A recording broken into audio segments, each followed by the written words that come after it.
Now do it. Yeah, there you do it. Do it now. Do it again one more time for me. Go Hi, ahead. I'm Charlotte Kirk. Hi, I'm Charlotte Kirk, and you're watching the Breaking Down Show. Yeah, the Break It Down show has Charlotte Kirk on today. She's written and well, just made this wonderful movie. First off, I love thrillers, and thrillers. It seems like we don't get enough of these movies. You've got one called The Dutch or Duchess coming out. You're the Duchess, and I'm excited about that. I suppose what made you pick the thriller genre since that's such an underrepresented genre these days? So, this was my third movie that I co-wrote, produced, and acted with Neil Marshall. Before that, we had done two horror films, The Lair and The Reckoning.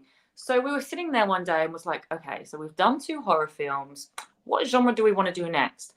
And we were saying how much we both love gangster movies. The classics, Godfather, Scarface, Lock, Stock, Two Smoking Barrel, like. But when has there been like a really amazing epic gangster movie? And then we were like, oh, but what about if it's a woman calling the shots this time? Like, let's just mix it up a little bit. And that's kind of how it was born. So, like a gang action gangster movie, a woman's rise to power in a man's world, really. So, it's that's kind of how it came about. I like it. The using the woman as the main character. We've got this current thing with Sophie Vergara, where she's playing an actual gangster, an actual drug lord. And so there's definitely a place for this, right? And so you guys get to play with this in a more fictional world. Did you know about the other project coming and looking at like an actual drug lord in this, or is this completely a separate thing that you two came up with on your own? Yeah, I mean, we wrote this in 2018, before Queen of the South, before, all these other things about, other films and TV shows. It was going to be, because it was a gangster film, we were originally going to sell it in Mexico, drug cartel. We're like, you know what, that's been done so many times. Let's mix it up a bit. Let's make it a bit different. So that's when we were like, okay, why don't we do diamonds, and kind of got that blood diamond vibe to it as well, Yeah, yeah. And when I think about these kind of films where there's this guy, like you talked about Lock, Stock, Two Smoking Barrels, which is great. I love that movie. But also, I think it's Mel Gibson had that movie Payback, where he wasn't even into like the deal. It was almost like anti-deal. It was very noir, and he was just like wanting to get even for the things that they owed him, and then they kept owing him more and more things. And so these are great movies. Were you inspired at all about? You said Lock, Stock, Two Smoking Barrels. Were you inspired at all about Payback? I haven't seen Payback. I've never seen Payback. Another inspiration was Man on Fire, Denzel Washington. Oh yeah, because a lot of these revenge movies are, they happen within the first 5 minutes, and you're like, please, you don't care about the characters, you don't know who they are. Whereas in Man on Fire, you get to know and love, and you're invested in these characters. So that's kind of how. I don't want to give anything away, but right, of course, right. Yeah, but there's you get to know and love every character before something happens to them, When you work in the creative arts, Hollywood, we'll just say Hollywood. When you work in that world, there's a lot of slash folks, write, direct, produce, act, all of these things, right? Yeah. It is a thing that you do to make sure that you get your shot. When you're working in this business, is there one of these slashes that you're like, hey, I've done this several times now. The next time we do this, I don't want to have to do this piece of it? Or do you really want to just keep making your own projects and doing them all lock, stock, and barrel, the whole thing? I mean, it changes. Every project is very, very different. I did two movies back to back where I was just acting, which was beautiful and very refreshing. But I do like to do at least one or two of my own projects a year that I write, produce, and a part of. And then, just so again, but in the capacity, how much of it, I like to just give it with people that know what they're doing, and then I can just focus on what I like to do. Yeah. As much as possible. Right. And then the other thing is if you write your own things, you're always working on projects. You must have, I write my own things, right? I'm working on several projects right now, and Mhm. I've always got more room for more ideas for more projects, and they sort of fight in my head, and they Yeah. fight for time on my keyboard, and then they slowly come together, and then I can hand them to somebody else, and they do their thing on it, whatever it is. How many ideas do you have on the stovetop right now that you're working on? Not things that are like kind of off to the side, but how many things do you think you're like, these 5 ideas actually have legs and I'm going to keep putting energy into them? I have 2 projects of my own, and then one project that I'm going to help produce that someone else's. So 3 at the moment. 3. 3. Okay. And then how many baby projects outside of those that are just sort of like wanting your attention, but you just don't have enough energy to put into them right now? Probably 2. Okay. No, Okay. Yeah. next year, year after, I'll get them done. It's just timing, and I I haven't. totally get it. And then do you set aside career time to write, or do you put writing within your day-to-day rhythm of the other stuff that you do? Because when you do all these flashes, I mean, producing, it's all encompassing, right? Like when it's time to sit in that editing bay with an editor, like, you're just there. Like there's no other time. There's no time to write. There's no time to act. Like you're just sitting there, and it's all work, right? And you really can't do much else besides that. So how do you blend all these slashes? It's very, very difficult. Very, very difficult. I just think every day I always allocate a certain amount of time to certain things. Like this part's Mhm. admin, this part's creative, but a lot of it is logistics and producing, because that is a big part of getting a film off the ground. To be honest, now Oh, the producer. you're telling me. Oh, yeah. Yeah. Yeah. I'm in the middle of that right now. I got a couple of documentary projects that all have little legs underneath them, but I haven't quite gotten Mhm. them to the point where I can totally hand them to the next person in line, right? And so, yeah, it Exactly. involves me phone calling and appointment making and gently nudging and trying not to tug, and oh my gosh, it's so frustrating trying to keep everything together. And then someone's like, "I'm running out of time," and I'm like, "No, you're not." Oh, So yeah. it's so It's hard. it's yeah. There's so many components to it. Always, always. Oof. Yeah, yeah. When you think about the producing side, is it the most? I mean, because I don't want to say acting is easy, right? Because there's a lot of work in that too. But is producing the hardest thing, or what would you say of your slashes is the thing that you find the most challenging? Oh, producing. I Yeah. do that totally out of necessity because I want to create and do my own things. But pretty, it's horrible. I don't really like it. It's boring, admin, logistics, numbers, Ugh, financing. yeah. I'm a creative at heart. That's really what I love to do. So yeah, that's just out of necessity. And so that leads us to the next part. Like when you do this yourself, you are running. Like it sounds sexy, like, oh, I'm a Hollywood producer, right? But really, what you're saying is, I am a small business owner who sets Exactly. up businesses and then tears them down and sets up a new business and tears it down, and it's all on you, right? And so Yeah. it's a lot of work. It's a lot of Yeah. work, and any mistake, it's all on you, right? Yeah, Yeah, and then when you get to set, you need to forget about it and think, okay, I'm an actor, and that's that, and not have to worry about all the bullshit that goes along with it. Because there's so much with producing and writing and all the other stuff. You just got to try and block that out and just focus on the creative stuff. Why you're here, what you're here yeah, to do. Yeah, it's yeah. tough. And then how much do you think about like the distribution piece and also the sharing of the production thing? Like we always use my example for my production thing. I want to raise money to do the production, and hold that. I don't want to give that to the streamers because I want to go to them. I don't want to stand in the money line with those guys and the other and compete over there. I want to go find my own money so that the project is complete and then take it to the market and say, hey, this thing's done, and then work on it that way. And that way, we can stay small and nimble, but that means you got to raise all the money yourself, right? So, how do you think about that aspect of the business, or do you like to be completely hands off? Like once you're like, hey, this movie is done, and I go to, how do you deal with that aspect?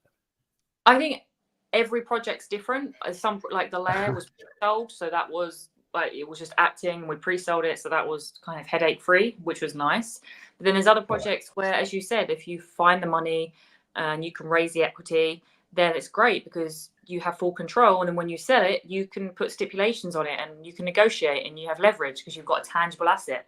So I think it all depends per project, how much the budget is, can you raise it, is there a good tax credit where you film so you can raise less equity. It so varies per project, to be honest, so different. Yeah. Project. And it's, it's getting harder. Say it again. It's getting harder, because the industry's right now. And then when you learn all these individual things where someone's like, oh no, you've got to go do this, or why didn't you fill out this thing a year ago? We would have gave you $100,000 to make this movie. And you're like, I would have taken $100,000. There's all these other. I know. That's why it's so important to surround yourself with people that are, know what they're doing, knowledgeable, and it's so important. So important. Otherwise, I've learned that to build that team around you that can help you and support you, and you're all on the same page. So important. Right. And I wanted to dive into this because I wanted people to understand that, like, when you get to a red carpet or when you go to con and you show your movie and you've done all this work, you're super proud because you've made something. And every project is a miracle. Like, I can't believe we actually got this thing made. Oh my God, it was so hard. And then you kind of can take a deep breath and go, wow, let's enjoy con for a moment, and then get back to like promoting this thing like we're doing right now. Yeah. But it is so much work in these things. It is such a grind. It is probably nice for you to be able to, like, the next one, I am just going to sit in my trailer, file my nails, and wait for them to tell me where to stand, hit my marks, tell my truth, and get off the camera, right? Like, it's supposed to be a nice transition. Yeah, I mean, I just shot a film in New Mexico with Dolph Lundgren, Michael J. White, and it was amazing, like, working with these great action, stars. And it was like not my production. I was sitting there, and I know they were running around and they were stressing. I'm like, this is cool. I'm just acting. It's not my production. It was so nice. If it's your own production, it's deadly. It's very, very tough. Like, we're late. What's going on? It's very difficult. It's nice as you say, walk in, walk out, and not have to worry about all the nonsense that goes on day to day. Right. So you worked with Neil a couple of times. Is this going to be an ongoing partnership where you two sit down and try to come up with the next thing? I mean, we're always going to be working together, but right now, because I have worked with Neil on, 4 movies back to back, I am now, I've just done 2 movies now with 2 different directors, and I'm about to work with someone else. So I kind of want to stretch my muscles with working with different directors as well in different genres. Right. I think it's really important. This is a different question and maybe a little bit difficult, and I don't want to put you in a bad spot, so don't answer if you don't want to, but you have all this independence. You have all this ability to control. If you choose to produce something, you can do that and own a bigger piece of it, right? All of that. Yeah. But if someone came by and said, hey, we'd love you to be involved in this thing that we plan to be a franchise, but it's going to tie up the next 15 years of your life because you're going to be this incredible character. But that would take away a lot of your freedom, right? And so is that something that interests you? I mean, you get the rewards of having a franchise, the rewards of potentially having this long-term money-making thing that every couple of years you're making a movie, but you also pay the cost of, hey, you have to, always be this, always do that. And a lot of your time belongs to someone else.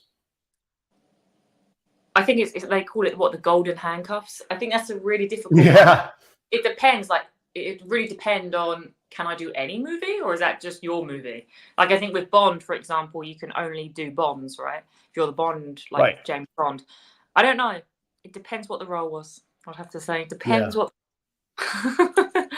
Never say never. Okay. Right. Never say never. Right. And so there are considerations, obviously money, but you also have freedom because you get to make projects and you have partners and stuff. And if it's a term, you'd be like, I'll do that for 5 years, whatever, Bond. I'll make a couple Bond movies with you, whatever that is. And so are there other considerations that you would be like, these things are very important to me that I have now, that if you're going to trade, I don't know what they're worth to me, but they're worth a lot more than just simply another zero on a check? I guess making sure that I can still produce or act in my own project, at least one. And again, the time period, 5 years, potentially 15 years, probably not. That's a big difference. Right. Having the freedom to be able to do my own projects, I think that's a big, big part of it. Right. And then here comes the cigar chomping big time producer. Is like, let me tell you my pitch. And you're like, God damn it. Oh yeah, I got these golden handcuffs, see? Yes, lots of those, and that's fine. That's fine. You know, everyone's got their dream and their project. You know, so I always hear them out because you never know. You never know. Always have an open mind. Never know. Yeah, yeah. What is your responsibility within the community of the creators? Like, what do you owe to the person coming up behind you? What do you owe to, I don't know, women or people from other countries who are trying to come and make movies in, you know, in the Hollywood world? What do you owe your community? I mean, especially, so I'm on the spectrum. So I would love to give back to people who are on, you know, autistic or on the spectrum, and help them and motivate them and guide them that anything's possible. You know, like if I could do it, so can you. Giving them the confidence to be able to do that. So giving them the inspiration and tools. Yeah. Women, of course, 100%, but I'm very passionate about, you know, people with disabilities and people on the spectrum who are always constantly told they can't do it when they can. You know, I feel very passionately about that. It is amazing the expansion of access for neurodivergent people. You know, even people that have significant trouble even functioning in the regular world who can still earn a living. And there's so much progress towards that. It's amazing. I've seen it in my lifetime go from, we don't talk about these people to now, like, you know, you're making movies, not just making them, you're doing all of the making. And it's amazing that we do have this time. Oh, and I think that people, you know, on the spectrum, you know, what they lack for in certain aspects, they make up for, and they're extraordinary in other things. You know, like I'm good at remembering lines and remembering scripts. I'm a visual learner. I might not be good at mathematics and, you know, other things, but I'm great at this. So I think, and we're very focused people, you know, like when we have one obsession with thing, we kind of, that's why I think I'm so driven and so, a lot of people call me tenacious, because I'm just so focused on what I do, and that laser focus. And a part of that is probably part of my condition, you know, and I wouldn't do that for anything. We're talking about your movie called Duchess. It's a Charlotte Kirk, and we're talking about her making it. And you're playing you're playing a character that has a lot of violent things going on. And we currently have this case that's still continuing on from the movie Rush that was also made in New Mexico. And I was wondering what your thoughts are on how do you ensure when you're producing, when you are acting, how do you ensure everybody's well-being when there are things like guns on sets? And I know we have protocols, but we have this thing where, you know, there's this tragedy of people dying because of things that happened on set. How do you hold yourself accountable to make sure that you're doing everything you can, but still making a movie that looks realistic and is part of like a truly creative endeavor? I hire the people that are responsible for that. I wouldn't hold myself, you know, again, I hire the best people in each department that I see fit, you know, the best weapons department, the best line producer, the best AD. The film that I just worked on, another film in Kansas City, amazing armorer, where it was just every take, even though the guns were fake and they didn't have blanks, every time before every take, they would show everyone cast, crew, checks, fire, no fire, all of that. Just doesn't matter how much time it takes, how much, whatever. It just, and again, they weren't even real, but it doesn't even matter. I was just like blown away. And I would definitely apply that on my films going forward, because obviously my films that I produced were before us, but after that tragedy, like, yeah, you just got to be so much more, you know, there's just, you can't put a number on it. It doesn't matter how long it takes, how many people, you got to do it. It's just have to do it. And there will always be tragedy when you do films, because there's stunts and there's just people doing things, and you want to avoid them, of course. But yeah, it's one of those things where,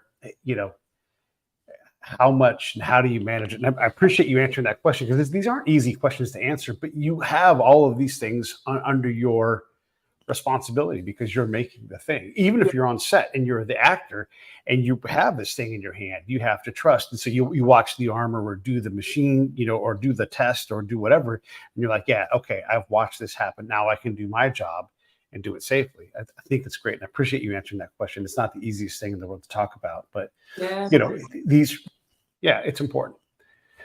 When you sit down to write and you're going to write on one of your projects, on one of your scripts that you're doing, what does that look like? Are you at your house? How do you get into that zone, and how long do you stay in that zone? You can't really put like time limit or pressure on it. It's just, I always like to go out the house and write. I always like to be in inspirational places. I think, just go for a walk, take my dog for a walk, and ideas just come. You could be mowing the lawn or drying your hair. Just ideas just come when you least expect it. Wake up in the middle of the night, something happens. The physical writing is the drag, the thing. Okay, I've got to type it now. But it's usually moments where sometimes you just least expect it. Really least expect it. But again, every day I always allocate my time, which is so important. This is for this is for that, and this is for this. So important. So important. Yeah. Part of that laser focus, everything has to be planned out. Do you have go-to places that are inspirational for you? Like, is it a certain part in your neighborhood, or is it a certain place on the planet that you're like, I just love to go here. It's full of ideas. I like to go somewhere far away. I like to travel. So when I'm not filming and I've got some time off, I love to be somewhere far away. I was in Japan, and in Japan I was in the Philippines. And it was just amazing because it's just, I think the best actors and writers is when you're experiencing life and you've lived life. So just doing that and not forcing, like, what can I do? What idea? It's just, it comes when you just kind of, part of the producing, what do the buyers want? What's the market like right now? But overall, it's what do I want to make and what would I like to see? And you can never second guess the audience. So just live, if you can, experience life for me, and just these very far away places that usually give me inspiration, the most random places. Yeah, no, that's great. I'm so glad you talked about the audience and the market and your desire to create. These are three different things. And I would say I'm a little bit with Rick Rubin on this, for like, you decide what's marketable, because that's your job, right? However, there's a marketplace and there's an audience, and they don't always agree, right? Yeah, exactly. How do you balance that? It's difficult because I think you're producing more, because you're developing it, then you're writing it, and then you have to, after you finish filming it, you have to see it all the way to the end. So it's hard to balance, but most of it, 80% of it is definitely producing, and the rest, the 20% is the creative stuff. Yeah. So that's always slightly more difficult, balancing that. Yeah. Right. But as I said, it's just time, and hiring the people that you trust to do it, the line producer, the AD, and great actors, and, time allocating time to certain people, heads of departments that that are going to take over from you. So you can spend most of the time, hopefully, acting or, whatever it is you want to be doing. I guess I'm asking a slightly different question, and this is great because there are so many nuanced things, right? And so exactly, I'm specifically saying, are you making a film, and how do you balance this? Are you making a film for the audience? Are you making a film because you're the artist and you know what's important to you and what you want to make, because that's the important? Or are you like, I know if I take and I make this and I put these elements together, I know we can sell this thing and go and make some money, right? And so there's these three different, a little bit of everything. Like, I want to make this kind of film, this particular genre. I know it sells. I talked to a couple of sales agents, so I know it sells. If they say don't touch it right now, then I probably wouldn't. I'll let it sit on the shelf. And then when I'm writing it, I'll write things that I want to write and see. Well, I mean, I wouldn't second guess the audience, meaning I wouldn't put that in there because I think the audience would want it. You just got to do it creatively. So I think when you're actually writing the script, you have to be full on creative and not put your producer hat on. But when you oversee the picture, is this sell? Is the zombie genre selling right now? Or is it dramas? Or is it romance, comedies? What does the marketplace want right now? And then once you know that, then you can just be the creative and set aside your producer hat. Okay, all right. I love it. I love it. These are the kind of questions I can't get enough of. No, because I know what you're talking about. They're tough. They're very tough because it's you got to balance all these things. You know, that's the responsibility you have, right? Is when you've got your company and you're trying to make the films. It's not as that's the thing. Yeah. Like running a business is really hard. People just think, oh, it's easy. Oh, it's just an actress. It's like, no, like any business is hard, is a grind. It's always going to be like that. Right. And, you know, to be successful, you have got to kind of just live and breathe it. I feel like that's the way. Oh, it's so true. And I like I said, that's why I love these kind of conversations, because we all see this beautiful picture, this beautiful series of images, and they don't see like you sitting there like and just grinding over half a second.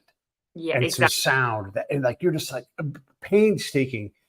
So I'll use an example here just to kind of go through some of this. There's a book that I am desperate to make a movie out of, whether it's documentary, movie, whatever it's going to be, whatever. I want to make something large scale, and it deserves to be made, but I don't know the people to get it made yet. And so I now have to, and this is not a burner issue, right? Like there's plenty of capacity, but I have to figure out how to meet, and it's an Australian story. I have to meet the right Australians to be able to make this thing, because I just don't know those people. And so should I spend time networking into Australia to find the right people, or should I find some? And so all of these things, it's not even pre-development, right? This is Exactly. like, can this, and if you don't do the work, it'll never happen. But I think there's enough there that, And then it's just your time, it's your money. No one's paying you for this. It's not like a normal job where people pay you for your time and money. Yeah, right. That doesn't happen until very, very far down the line, if you're lucky. Oh my God. So, people just see the glamorous, the red carpet, you on screen. They do not see the 90% of hard work, sweat and tears that went into it. They don't have no idea, Yeah. But it's worth it. Yeah. We do it, I guess, because we love it. We like to talk to ourselves. I was going to say right now, like when you're talking about switching hats, that all happens inside your head. Like people like we use this turn of phrase to say like, oh yeah, I'm wearing a different hat, but you have to get mad at the writer who was you, and then fight with the producer who's also fighting with the person who's the networking person. Like, hey, and it's all you. It's all in here. And so you're like a crazy person. And so you do have to go walk up a mountain to sort all this stuff out. It really is insane. It's insane. It really is. And trusting the people. Every new film every new project is completely different people, so it's trust. That's why it's always nice to work with the same people if you can, especially producers, because they're handling the big bucks. So it's people that you trust. Yeah. Do you trust yourself? Oh yeah, 100%. Of course, I think you have to. But trusting your instincts to hire the right people is something else. But I think proven record. You work with someone, it goes well. Then you do another one. That's always Yeah. And then are you someone that other people trust, right? Like how do you maintain and hold your own standards so that people know what they're getting when they work with you and come with you? Like let's say I came to you with an idea and you're like, we become known commodities. And like, I know exactly what I'm going to get from Charlotte. And you're like, I know what I'm going to get from Pete, and it's worth our time because I know he spent 5 years getting to know the right guys in Australia to make this thing. And now I know how to help him take it to the next level, right? Like exactly. That marketability of you. Yeah. It's like proven, isn't it? It's like, what have you done like to really make this happen? As you said, if you'd spent all this time and energy and effort, and also the work speaks for itself, right? If you've got an amazing book or script or whatever, and the passion, it's not just this is just might as well do it. It's like, no, you've got to have people that are passionate and as hungry as you are. Otherwise, I I don't know. I don't think it's worth it. It just won't. I think it shows. It shows. Yeah. You know, in film, Yeah. if it's not, people aren't behind it that just have to do it. You know. What kind of projects excite you as an actress? Like when you have something handed to you, like when they hand it and they describe it, you're like, ooh, that's great. I love those kind of things. What are the things that really just automatically titillate you? It's never a genre. I mean, it really depends. It's all about the script and the character. Really depends. I could play, you know, strong badass like Duchess, but then I played someone very vulnerable. And Compulsion, the film I just finished, I was the antagonist, serial killer. So it just really depends on the script and the director. That's what excites me, the script and the director, not the genre or anything. Yeah. Okay. Okay. And how hesitant are you to work with a director for the first time? I mean, obviously, some directors, you know, they're working. It's like no big deal. That does worry me, because I've done that before and it hasn't gone great. They've done shorts and then the shorts are okay, but I would never say never. But that does concern me. That does concern me. Right. I think one feature says a lot. Says a lot. I'm developing something now with a director who's done one feature, and I thought it was great. So I'm taking not a risk on her, but another chance on her. But she's done one feature, and I thought it was great. But a short film or a commercial, I've done that, and it didn't go well. So that worries me a bit. Yeah. Yeah. Where do you like to work? Like what, like, do you like to be in Europe? Do you like to be in America? Do you like to be on some other continent? Where's like your preferred spot? Like if I can make a film anywhere, I always want to get to China, wherever it's going to be. I like to go to new places. So 2 films I shot in Budapest. Duchess I shot in the Canary Islands. Compulsion I shot in Malta. But then I've just shot 2 films in the US, which I loved. One in Kansas City and one in New Mexico. So I like shooting in the States. I think the crew's great there.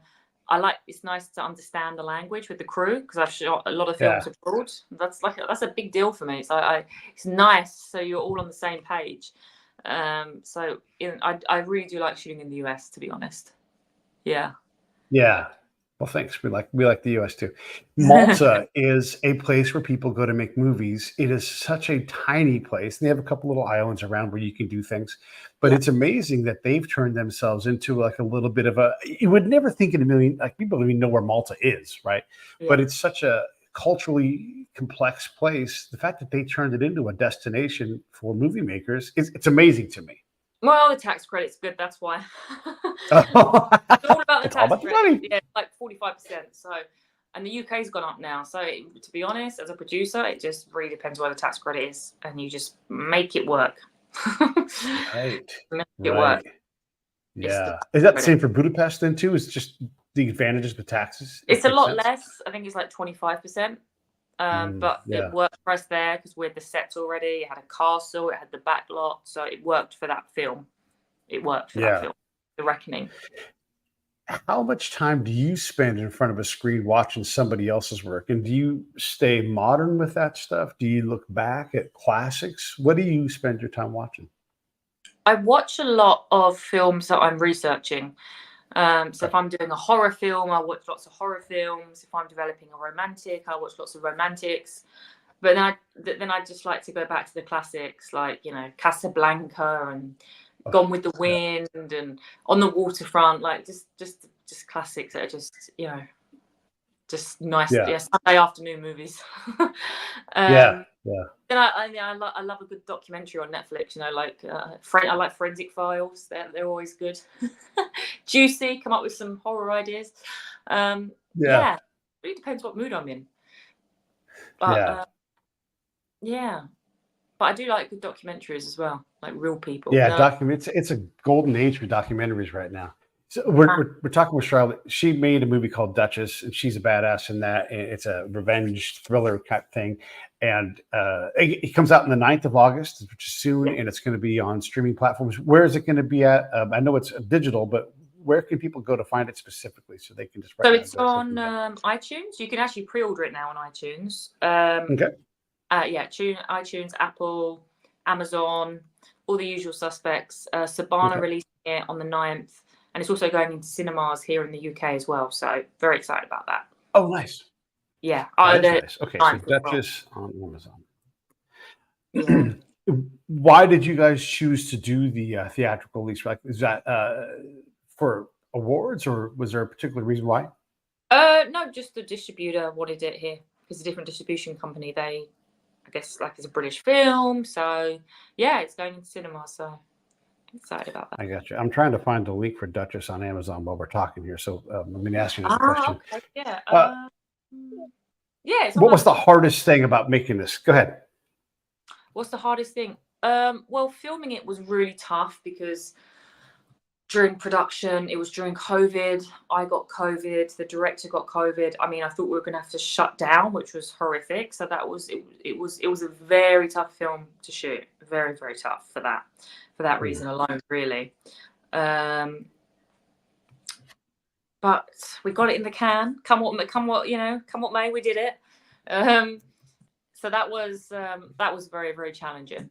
Very challenging. Hair and makeup bailed. How has everything changed since COVID in terms of like not just like preventing the spread, but how has the industry changed? Because it was such a big, like it was a total time for total reset, right? And so how's it different now?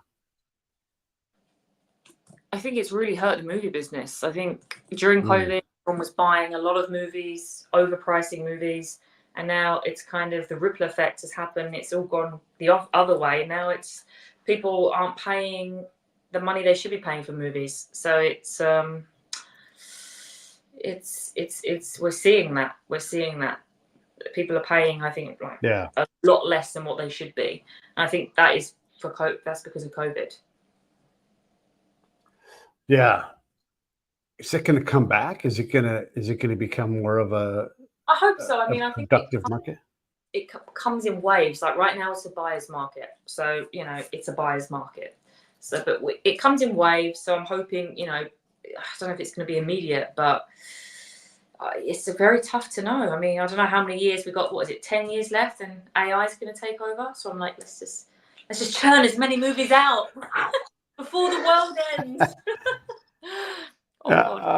Yeah, I mean it's a real thing. I know. The projects that I'm working on, one of them requires the creation of a world, and we have to financially take a long look at AI as a potential world creator. I always want to hire humans whenever possible. I always want to hire real musicians. But I think that's great, because when you do that's things that will save indie filmmakers. That's great. It's the stuff where they take over the writers, even the actors, and everything. You think, oh my God, like, there's no humanity in filmmaking anymore. Right. But I don't know if that's going to be in the next 10, maybe 20, 30 years. Who knows? Yeah, well, and it's neat for me to be able to say that, but then when that line producer's like, you can't afford it, and you're like, what do you mean I can't afford it? Like, you can't afford to hire a violinist. You have to hire this person who plays keys, and that's for $250. And I'm like, but I want to hire a violinist, and like, it's not there, and then you have to hire an AI person or AI thing to do it. And all of a sudden, you have less humans. And I just don't want to make movies with less humans. Yeah, exactly. And that's, a big thing about what the strike was about, wasn't it? And I thought that was great that the actors won that no, like, you can't replace us. Right. I have no idea what's going to happen. But then saying that, AI feels like it's going to take over a lot of industries. But there's positive, negative to it. I don't know. If they can help indie filmmakers with the budgets and make films for a lot less, great. But I don't think they should replace directors and writers and actors. That would be horrible. Yeah. And maybe the crews are smaller or something, or maybe there's not 2,500 people in the credits or something, and I'm not trying to get rid of anybody's jobs, but there is going to be. Bob made this movie. One person. Oh my God. Yeah. Yeah. And then really a dead person. You could have Gene Kelly make a comeback and dance all over the screen of your movie. And Gene Kelly never signed up for that. I know. And so that's the problem. That's pretty terrifying, right? And it's kind of like holograms, isn't it? Like dead people. Has that Michael Jackson in Vegas, his hologram? And I don't know. It's a little bit freaky. I don't know. It is a little bit freaky. Yeah. All right, so let's really quick get into the movie and talk about some of the people that are in it. I don't want to necessarily do any spoilers around that kind of thing, but talk about some of the actors and actresses that are in it, and let's just really plug the heck out of this thing so that people want to get it and watch it. Yeah, so we've got Philip Winchester, who is absolutely awesome. You know, known for Strike Back and all that good stuff. He's phenomenal. Philip Winchester, Colm Meaney, who's gangster legend. You know, done all these gangster films. He played my dad, and that was just amazing. Stephanie Beacham, absolute another legend. Sean Pertwee, did I say that? So Philip Winchester, Stephanie Beacham, Sean Pertwee, obviously Neil Marshall directing. An incredible cast, incredible. Everyone was amazing, so good to work with. They all supported like me and Neil's vision, and you know, the journey of the rise. As I said, this film is a rise of power, the rise to power of a woman in the underground world of man's world, really. You know, diamonds and killings and gangster, and it's pretty violent. You know, you've got some Colombian neckties in there, and you got some pretty horrific things, but it's warranted. It's not just blood and guts for nothing. You know, they're good kills, and I'm trying to say stuff without giving it away. Well, yeah, I mean, you're doing it. You know, it's a thriller. It's got gangs. It's got some revenge, and I'm going to put the link to the trailer. So here's the trailer. Awesome. For Duchess, and then boom, and there that is. And you guys can watch that there and I've put in the YouTube trailer. You guys can type it in. It's pretty easy to find it if you don't see it there. But it must have been thing. And it comes out August 9th. You can pre-order it on Apple if you do that kind of thing, Amazon, and just look for it. It's pretty easy to find and be able to watch it. I'm excited to see it. I'm excited to see the whole thing. I didn't get a chance to see a screen before we talked, but I hate to even say anything because then you're tempted to do spoilers, and I don't want to do that. I wonder, do you have a Christmas movie in you? Because I love Christmas movies, and there's so many of them now. But I always want to see how they take their take on Christmas. I would love to do a Christmas movie. I would love to, but it's just finding the right one. I don't want to go Hallmark. I don't want to go Hallmark Christmas. I want to kind of go Die Hard Christmas. That'd be pretty epic. I haven't seen that. Okay, so cool. So a badass heroine, or do you want to be like Hans and be the bad chick and the one who's doing the robbing on Nakatomi Plaza? Yeah, that could be pretty cool as well. Yeah, I think I would love to do. Well, having said that, I did do a Christmas movie back in the day called No Panic with a Hint of Hysteria with myself and Stephen Baldwin. And that's a kind of a fast comedy Christmas movie. So that was a lot of fun. We shot that in Poland. That is fun. Yeah, it was really cool. Very specific. Why do we love Christmas movies so much? I mean, there's hundreds of them now, but why do we love them so much? They're so homely, and I don't know, they're so not homely. They're so I could watch Christmas movies all year round. I don't know, I love Christmas. So, I mean, my favorite Christmas movie. I mean, I love The Grinch. I love the Jim Carrey. Home Alone. Yeah. I mean, just watch them over and over and over again. There's someone in my life who's in a retirement type home, and that person can watch Christmas and Summer on one of it's either Hallmark or Lifetime, and they just nonstop at the Christmas movies. It's so good. It is great. Your soul, doesn't it? Feed your soul. Feed your soul. Well, I don't want to take too much of your time. We talked a lot about Duchess. I hope everybody goes out and watches it. It's on August 9th. Do you have any questions for me before we wrap this thing up? Do you have anything else you want to talk about? Anything we missed? No, just that. Yeah, so Duchess, August 9th.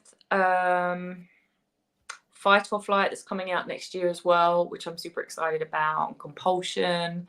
But focus on Duchess. That's what I'm super excited about. August 9th, around the corner. I'm just hoping people are going to love it as much as they love the trailer. Yeah, the trailer is cool. Definitely a badass. If you like badass heroines in what would be normally traditional male roles, this is it. You'll see the trailer. I'll put the link for the trailer up here too right now. But yeah, that's what you want to watch. And thank you again so much for coming on, Charlotte. I'm going to run these credits. Hang in there. I'll say goodbye to you in a second. Everybody else, I'll talk to you soon. Thank you. you. Hey, thanks for watching the show. I really appreciate it. Right here, you can subscribe. Please do that. It makes the show grow. Hit that notification bell so you know which incredible guest is coming up next.